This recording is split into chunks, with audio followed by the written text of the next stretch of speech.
Can qurban oğlana, Baku TV çekir bizi ekrana, Baku TV məşhur Azərbaycana, Baku TV. Elşən Binəqədi fevral ayının 26-sında axşam saat 8 radələrində Sabunçu Tibb Mərkəzinə gətirilib. Təəssüflər olsun ki, Elşən Binəqədi kimi tanınan meyxanaçı rəhmətə gedib.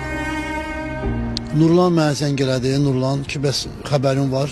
Dedim, yox, bəs Elşən belə-belə qaraciyər sevrozundan nəsə də belə keçinibdi. Səhnədən küçəyə uzanan taleyin hekayəsi.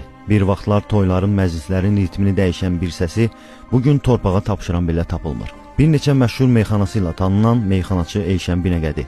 Onun meyxanaları dillər əzbəri idi. Hər yerdə alqışlarla qarşılanırdı. Amma həyat hər zaman səhnədəki kimi olmur. Uzun illər həbs həyatı yaşayan Elşən Binəqədi azadlığa çıxandan sonra yeni həyata başlamağa çalışsa da, taleyi onu başqa istiqamətə apardı.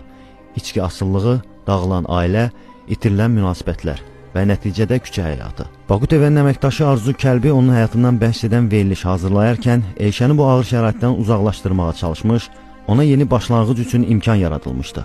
Lakin bəzən insanı ən çox məğlub edən düşmən elə öz zəif iradəsi olur.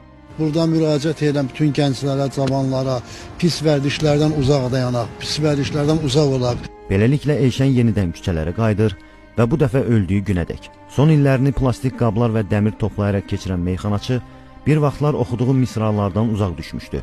Onun üçün küçə artıq evə çevrilmişdi.